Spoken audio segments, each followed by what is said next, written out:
Oh gosh, let's get comfy because I think we're probably gonna be here for oh god. It's excessive. This is, you could tell we're amateurs. It's amateur hour here at the brand new podcast. Real Deal podcast. The Real Deal. I don't even know if that's going to be the name of it. I hope that's going to be the name of it. Hopefully. So I don't know. We'll see. But welcome to the Real Deal podcast. Y'all like that? I have no idea what I'm doing with the podcast. I'm just winging it at this point. But the first episode here is going to be about, well, let me backtrack just a little bit.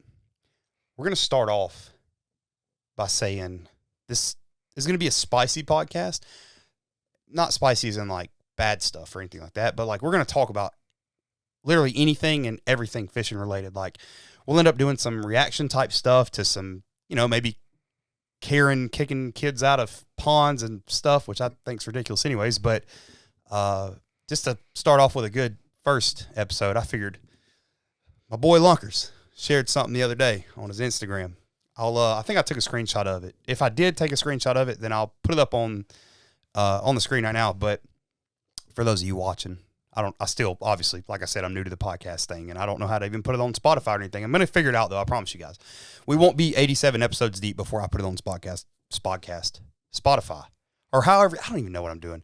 Anyways, we're going to put it on there. So the first topic for episode 1 of what I hope is going to be called the Real Deal podcast with, I'm all over the place. Let me backtrack a little bit more, ladies and gentlemen. Welcome to the Real Deal podcast. I'm your host, TJ. That is my host, Trey. Trey has a history in a lot more serious kind of fishing, like tournament stuff, BFLs, bass tournaments, like BASS, not just bass fishing tournament, but like, you get what I'm saying. I have they don't call me a Major League Pond Hopper for nothing, okay? Elite Series YouTube fisherman, might I add. I mean, somebody's got to be the best. Somebody's got to be the best, Somebody got to be the best. But, yeah, today's episode number 1, we're going to be talking about, let me get back to the Lunkers thing. Dude, I'm all over the place. I'm sorry. I promise you guys I'm going to get good at this. I promise. But practice makes perfect, right?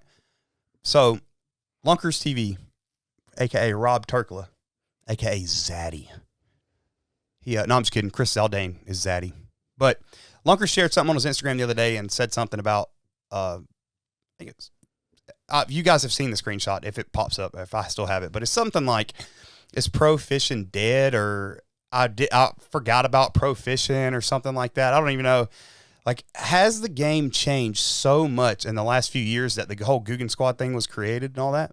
Has the game changed so much that pro fishing is just now irrelevant? I don't know. You keep up with it a lot more than I do. I have friends that are pro fishermen, like big name friends that are pro fishermen. So, for example, Googan Week in January of this year, 2022, I spent a week on a boat with Chris Zaldane. And you want to talk about one of the... I'm sure that was fun. Dude, I don't even know how these dudes do this. Like, the way that I explain pro fishermen versus... and I would never knock a pro fisherman. My theory and like my ideology behind that is anybody can practice to get good at fishing, right? Anybody can get good at fishing. Anybody can practice to get good at football. But a very, very, very tiny, and I mean very tiny percentage of people are good enough to make it to the NFL. You are naturally born with that level of talent. And I feel like it's the same way for pro fishing, because if it wasn't, we could all be pro fishermen. For sure. And I am in no way, shape, or form could I ever be and I would, I don't down myself, degrade myself, and knock myself, but I just don't have what it takes to be a pro fisherman. And I'm 32 years old, and I'm man enough, fisherman enough to recognize and realize that. You, on the other hand, I think you got it. I think you just young in the game. I hope I do. I mean, I'm definitely striving for that. Yeah, it's worth a shot. Yeah, it's definitely worth a shot. Definitely good enough to try. Yeah, especially at your age. No wife, no kids, no nothing to worry about. Just kind of you can eat ramen noodles and live in a truck bed. Kind of take care of myself and just give it all I got. Yeah, it's not going to be, I mean, it's going to be tough for sure, because it's not easy to eat ramen noodles and live in a truck bed, but it's definitely worth it if that's a dream and pursue, or if that's what you want to pursue. Trey also is going to start something soon called, what's it going to be? You're going to document the kind of like a vlog type thing, document co to pro, is that right? Co-angler? Yeah, like a co to pro type thing. Co-angler to pro angler. Basically, I'll just like document all the tournaments I go to. Just like a day in the life vlog, like really. That'd be good. Speaking of co, you did something not long ago with I think it was in Mississippi or something. I think you've done a couple, but the most recent one was Mississippi, where you did a co-angling thing. And didn't you? How did you do in that? Day one. So I actually skunked day one. I didn't catch a fish. I caught like 7 fish. Yeah. But they were all shorts. Oh. So I zeroed. I didn't catch anything. Do better. So I just drove to Mississippi and, zeroed. But it was out of my control because I was a co, right? Yeah. So you can't tell the pro where to go or nothing. You can't put any of your input on it. It was my first day on the lake, all that stuff. Yeah. Was it your first time doing that or no? No. I've done a lot of tournaments as a boater and a co, actually. Yeah, I knew you did a bunch of me and you've done a few together, just some Tuesday nighter type tournament stuff, but yeah. But so after I zeroed, I wasn't hard on myself because of course, you can't make them bite. You can't make them bite for one, and then I wasn't in control of my day, so no big deal. Went home, grabbed some supper, re-rigged all my stuff, and got ready for day 2. Good. And day 2 comes around. I drew Quentin Capo. He actually fishes for he's on the elites. So he's a big name. Yeah, he's big. Quentin Capo. Big name. He's a big name. And we start our day. We start fishing. We pull up to our first spot. Like, no joke, probably 15 minutes in, we're fishing like a big lily pad field. Yeah. I bomb my bait out there. 5-pounder just whirls on it. Ooh. Like, flushes the toilet. Good God. I set the hook. Swing and a miss. Strike 1. Swing and a miss. Strike 1. Yeah, I love it. And my boater, he pretended to not see it because, they don't really want you to catch fish as a co. Yeah. Because it's almost like you're competing against each other. Kinda, but not really. Yeah. I got you. Because if you make a cast, let's say you're in the back of the boat, he's in the front. Let's say if you make a cast towards the front of the boat, that he could see that as you're crossing his line or whatever. Or stealing his fish or something like that. Stealing his fish, yeah. But he can steal these hands. I mean, they can. No, they can run them. I'm playing. But I see where they're coming from because if a co takes one of your fish or something like that, you could miss qualification for whatever you're fishing, elites, MLF, whatever. It's a big deal for those guys too because they put their entire life behind doing literally that. 1 3-pounder could change your entire season. Yeah, not even just your season, your life, because that 1 3-pounder could qualify you for, and I don't know the levels to tournaments, but let's say you're fishing, I don't know, a BFL or whatever, and the next step up is the big bass master class. I don't know. There's so many now. I don't know. It's even hard for me to keep up with now. There's so many trails. I haven't found one, and I think the reason I don't keep up with pro fishing as much as I do, I'll keep up with it's almost like somebody having a favorite football player. The same, DC, Zaldane, MDJ, Jacob Wheeler, those dudes, love them dudes to death. All super great cool fishermen. Dudes. All studs, hammers, sticks, whatever you want to call them. Mega bass catchers, they're freaking awesome fishermen. And hopefully, I'm going to text Zaldane actually in the next couple of days and try to get him on a phone call on one of these episodes because, as I said, we're in my laundry room at my house right now, and that's how we have this podcast set up. We only have 2 mics, so we'll have to Bluetooth him in or something. I got to figure that out. But Zaldane, he'd definitely be down to do it. I think he just started the podcast too, if I'm not mistaken. But that'll do good. He's a hammer, man. He's a good dude. Super, super funny. But the way he was fishing, man, it was crazy. He would be it was me and him versus Rob and I can't remember who, maybe Lojo. Rob and Lojo is who it was. And we got out on Okeechobee, and Zaldane was just dialed, dude. And he hadn't even fished Okeechobee in I think he said it'd been a hot minute. And anyways, he was I think he got short struck or something like that, and some lily pads or some hydrilla or whatever it was. He was there's going to be a fish right here, and this is why. And that was 30 yards down from where he had missed that one. There'll be a fish right here, and this is why. Flips in there, 3.5. I said, man, how? Dialed. What did you say? That's just a level of difference between somebody like me, just a goofy pond fisherman that I just like entertaining. I like being funny. I like making people laugh. I've always been that way my entire life. And I'm just really not a serious person. There were serious moments when I was in the Army. I was in the Army for 12 years. There was very serious moments, of course, but the majority of the time I'm trying to boost morale and just make people laugh and have a good time. If you're having a bad day and you turn on a Fishing with Yak Pack video, I want you to just at least be able to smile or laugh or something like that. I want you to be able to enjoy it, I don't want you to have a serious day at work and the next thing you know, the way you disconnect is come home and watch me fish and I'm super serious all the time. And I understand pros have to be that way. But it's just not me personally. That's why I don't, and I just don't have the knowledge to be able to do something like that. Which that's okay. Yeah, it's not for everybody. It's not. A lot of a lot of people don't realize how diverse the fishing community is, and also a lot of the tournament guys, they also don't realize how small of a niche that they're in themselves. Yeah. Like, it's so minute. Like, it's such a small community of the guys that has what it takes. It's like 1% or maybe less. Probably less than 1%. Probably less than 1%. From everybody trying, from local tournaments trying to work their way up to, let's just say, the Super Bowl, the Bassmaster Classic. Yep. Less than 1%. Got to be less than 1%. Got to. But what was the thing you were telling me not too long ago about, I think you were fishing with another one of the pros or whatever, about the moss on the tree, was it? It might have been Zaldane, actually. Oh, you were watching a YouTube video of his or something like that? Yeah. I think it was actually might have been Rob's video, actually. Like, I hardly ever watch YouTube videos. Yeah, same. I feel like it was Rob and Chris fishing. Probably was. They're probably at a Googan week or something like that, yeah. Chris said, or Zaldane had said that they was flipping, and they was flipping in the mouth of the pocket and getting bites, catching fish, and they kept easing back, and they stopped getting bites. Ooh. And it might have been Zaldane, somebody.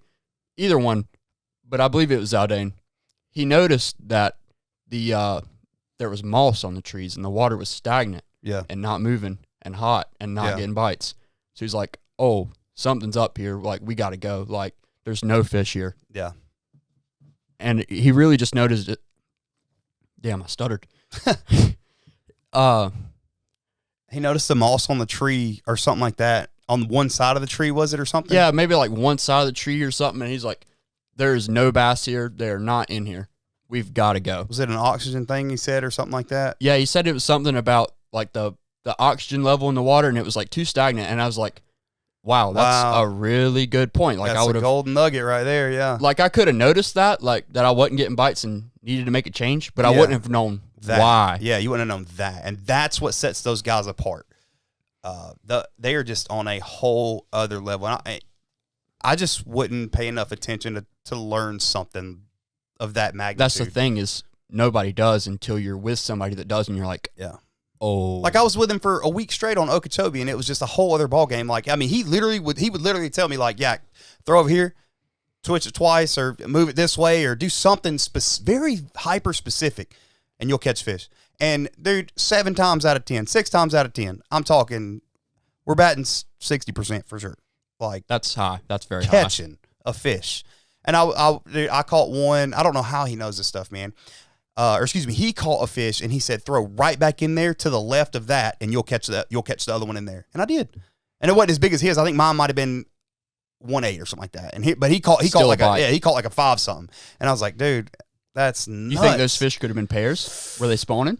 It was in January in Okeechobee, so it definitely was not spawning season, because you know how it is in South Florida. They'll spawn from November to March, literally all year. Yeah, pretty much November to March when it starts to cool down. It's South Florida's a whole other ball game. It's just a weird. It's a whole other planet, a whole other type of fishing. I mean, it's people think Florida fishing is easy, and I mean, granted, there's a lot more bodies of water, so that number one, I guess, would make it easier. But Florida fish are just super, super aggressive. And they will literally eat. Me and Trey used to have there's a drainage ditch by my old house before I got out of the Army and sold it. And there was this 4-pounder, had a very, very specific mark on it. I think the left side of its head. And we caught this fish, I want to say probably 5 days in a row, 2 times a piece. It was just, we would catch it, walk away, come back by, because we're walking the big lake that used to be by my house, come back by, catch them again. Literally every time. It never failed. In a drainage ditch. It literally never failed. But pro fishing, is pro fishing dead? I don't think pro fishing is dead by any means. I think when the Googans came along and did what they were going to do, maybe I should get Rob on here to talk about, like, the backstory of Googan that, like, I don't really think a lot of people know about. But a lot of people, not even a lot of people, everybody, like, turned them down. And was like, you guys aren't pro fishermen? Like, no, we're not messing with you at all. No, heck no. Who are you? Bunch of kids with cameras? Well, Rob's a grown man. Like, he's 32, I think.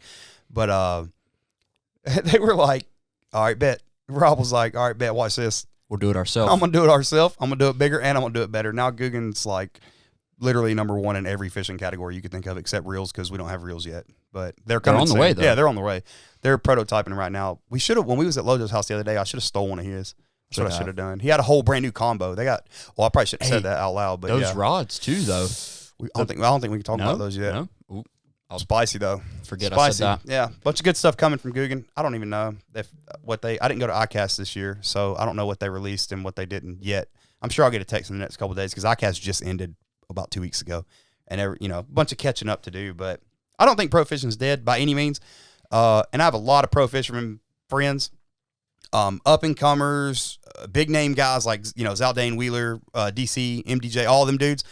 But I do think social media changed the game for sure because it's a whole other type of thing. Not only do you have to be good at, I shouldn't say good at fishing.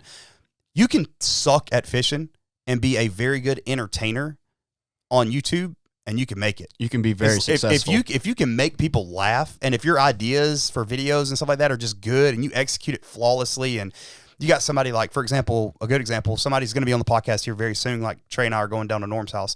Norm's going to be on the podcast, and we may even get Norm's camera guy on as a separate podcast. And we may even get Zayd because, dude, y'all don't even understand. Norm, number one, it'll take Norm 6 days to film one video, depending on what kind of video, like a regular fishing challenge. 30-minute video. Yeah, 30-minute video. 6 days to film a video. It'll take Zayd another 6 days to edit that video. But also, you go watch a Norm video, and like, this might be even another spicy topic.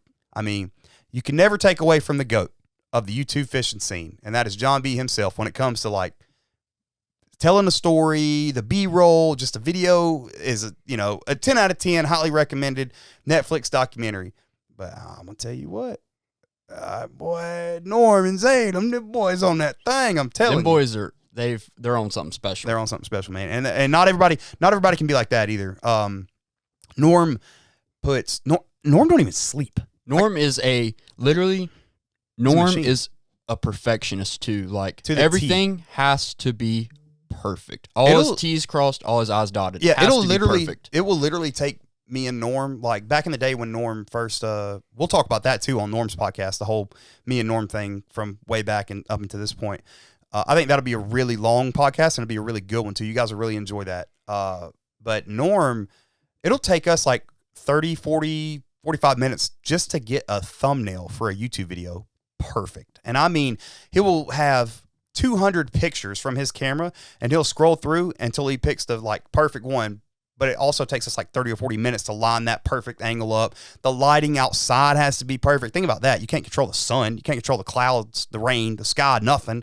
It has to be perfect. We have literally filmed a video. Me and Norm have filmed a video, and 4 days later, just because of the conditions outside, went and took a thumbnail for that video. I believe it. Like he held off. Yeah, he held off on posting that video because the thumbnail wasn't good enough. I was like, dude, that's crazy. But not everybody can be that way. Everybody can put in 100% effort, but not everybody can be a Norm and a Zayd combo. That's a deadly combo. When it comes to YouTube fishing, they are the number one. Like they have number one, and their numbers reflect that. Like dude's Norm's getting. Last time I talked to him, I think 9.8 or 10.8 million views, bro. On a fishing channel. There are professional, and this is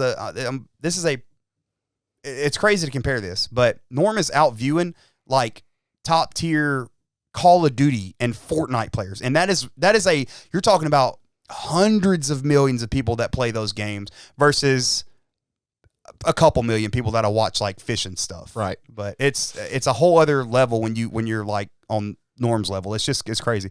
Just being around Norm is like the Elon Musk of our friend group. I feel like me, AO, Lojo, Trey, Zayd, like all the boys that hang out together. Norm is like the Elon Musk of everybody. Mastermind. Yeah, he's just got it. And but again, not everybody can be that way in pro fishing. Not everybody can be that way in YouTube fishing.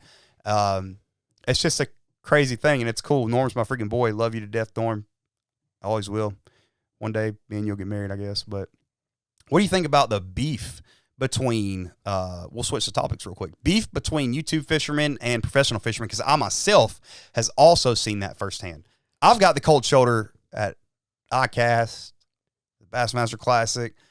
I've got the cold shoulder myself before, and I'm like, all right, bet. I won't drop no names. You know what I'm talking about. Oh, I definitely do. I won't drop no names, but I'll be like, all right, bet, buddy, I got you. You don't need me. I don't need you. Like I don't have to be your friend because we're in the same thing. Move on, I guess. Yeah, You know? I'm not worried about you. You ain't worried about me. It ain't no big deal. But yeah, I've got the cold shoulder before because I'm not a pro fisherman, and that's the story of the googans for the most part. So personally, yeah, it's definitely that time. Refreshing. A C4. I've not had a. This is my first C4 in. Me and Norm used to drink about 8 of these a day. No joke. Yeah, I did too. Yeah. Very bad for your heart. This is my first one of these in probably, 3 weeks. Got to be. I just don't do the only caffeine I do is pre-workout for the gym every morning. That's it. It's been probably a week or so since I've had one also, but hey, it's busting. Yeah, it is. So personally, I feel like I have like an insider view on this because I think you do. I get to see both sides. Yeah. I get to see, the best of the best content creators, which is Norm, obviously. Like we all know this. Like it's Norm. AO, don't sleep on AO either. Well, obviously nobody can sleep on AO. AO is a freaking genius too. AO is also a perfectionist. Love you, AO. Yeah, love you. You're the man. You're the freaking man. I'll come down there and steal itty bitty one day whenever you get her done. So just do better, AO. Get it done faster. So, I've obviously spent a lot of time with content creators. Yep. And pro fishermen. Like I've been in the boat with a bunch of great fishermen. Of course. And I've been in the boat with upcomers, people that ain't so great, people who are the best, have been the best, everybody. I've fished with everybody. Yeah. And some people might disagree, but this is the truth. Yeah. Content creators can't fish. Pro fishermen can't create content. I agree to that to an extent. I think, let me choose my words wisely before I speak. I do agree with that to an extent. But if you put Norm's a content creator before anything, but he's also a hammer. Norm literally always catches big fish. He's very smart when he'll put an 8 on your dome piece. Guaranteed. He really will. Guaranteed. Norm is a hammer. I really don't know a better, like, strictly content creator. I don't know a better fisherman than Norm. Now, there are people, like we went fishing the other day with Andrew Nordby. He's a YouTuber, but he also kind of does, I think, real estate stuff. He's got his 9-to-5 job regular, and he also fishes tournaments. Does Nordby guide? No, he doesn't guide. No? He doesn't guide, but he will bust that behind in a tournament. He beats G-Man all the time. He literally, on Gunnersville, like, takes G-Man's money all the time. And G-Man takes his money too, of course, every now and then when he wins or whatever. But Norby, can compete. Norby has a winning record against big name professional fishermen. Gerald Swindle is not. He's not a sleeper. You're not. If you sleep on Gerald Swindle, you're gonna get your feelings hurt. Yeah, you about to really get your feelings hurt. You. Yeah, you really finna get your feelings hurt. G-Man's a freaking stud. But Norby is I would say, out of all the people I've fished with, talked to, met, know through that scene, if Norby was just a YouTuber, there wouldn't be a better YouTube fisherman than him as far as fishing knowledge, maybe? Fishing knowledge. Now, also, Mikey Balls is another dude. Mikey Balls is a hammer. Yeah, and he is not a full-time content creator. Like, he has his 9-to-5 job, and he also is a YouTuber, a very stud, a hammer. OG YouTuber. Yeah, OG. One of the first ones to do YouTube fishing. And he told me a story one time about him. The reason he started doing YouTube, he was just uploading fishing stuff. That way he didn't have to write stuff down because he was going fishing anyway. He was going fishing anyway, and he was logging instead of writing stuff down on a journal or a log. He would just go rewatch the footage, and he was like, "Well, I might as well just put it on YouTube. That way I can just delete it off my computer. I put it on YouTube; it's up there forever. I'll delete off my computer so I can save storage space and stuff." I was smart, like, really. I was like, "Dang, that's crazy!" And then now, Mikey Balls is a freaking hammer. But strictly content creators, I would put every dime that I've got, to include the Can-Am, the truck, everything, the house, everything. I'll put everything on Norm. There's no other fishing content creator that will outfish Norm. And I don't care. You can say what you want to in the comments, but it ain't going to happen. It ain't finna happen. Not my boy Norm. I would also put my word on that nobody's going to outfish Norm. I'm trying to think in my head, I know other dudes, strictly content creators that are good fishermen, but Norm's another level. Norm will catch a fish on, literally anything. And Norm's very competitive too. Him and AO be competing against each other all the time. I'm surprised they ain't put boxing gloves on yet. But that's a whole nother story. Maybe another podcast for another day of like YouTube fisherman boxing match. That would be Yak Pack versus Dev. Maybe. I don't know. I don't see why not. He texted me about it the other day. Run it. I was like, maybe, why not? Yeah, sure. I'll be the Jake Paul of fishing YouTubers, I guess. Just quit fishing YouTube to start boxing all the fishing YouTubers. No, I don't want to. I ain't trying to do all that, but it would. I guess it'd be fun. I don't know. Maybe we'll see. We'll talk. Me and Dev will talk about it. But Dev's a good dude. Yeah, this. I don't see. There is definitely a beef from YouTubers versus pro fishermen, and I think what happened was when the Googans came along and started doing what they were doing, and they were doing the numbers they were doing, these pro fishermen were like, these guys, all they have to do, and it's not nearly as simple as the vast majority thinks. Like, you don't just like go fishing with like gummy worms. You know, you don't just go fishing with those and then your life's easy. You just make a bunch of money. That's not how it works at all. So far from the truth. It's almost funny. I've told this story before, and I'll tell it again later in a later podcast, probably the one with Norm. But when I was in the Army and I saw Flair. Flair was the first one I saw. I noticed what they were doing, and I was like, man, that would be really cool to be a part of that. Let me just try. I've got a GoPro from when I was in Iraq, and I was like, my ex-wife's got a camera. I was like, let me just try it. I'll just see what happens. And I never stopped. What was this time frame? 2016. 2016. Yep. So that was when, all of the social side of fishing was taking off, right? Like skyrocketing. And keep in mind, up to that point, John, Flair, Perrick, all them dudes had their channels for years already. Since like the start of YouTube. And gone, pretty much. And gone, I think at the time I remember watching Flair and them, maybe 15 to 30,000 subs, maybe. But max. Yeah. But 2016 rolls around, it starts taking off. I was like, man, let me just try that. And it got to a point where I saw something that could be crazy. I just had a vision. I just saw something and was like, I'm not going to give up on this because I love fishing and I believe in this. Like, I'm not going to quit on myself. I'm not going to quit on this dream. So I would get off work. I go into work at like 5:30 in the morning, sometimes 5 if we would have like a leaders meeting or whatever. I was stationed at Fort Bragg, North Carolina in the 82nd Airborne Division at the time. So, all that hula high-speed airborne stuff. So I'd be there at 5 sometimes, 5:30, and, I would get off work at, I don't know, between 5 and like 6:30 p.m., give or take. Some days way later, some days a little earlier. But I would go fish immediately after that. And if it was wintertime and got dark at 6 o'clock p.m., I would go fish during my lunch break. But I would go home that night and edit that video and make sure, I did the best I could.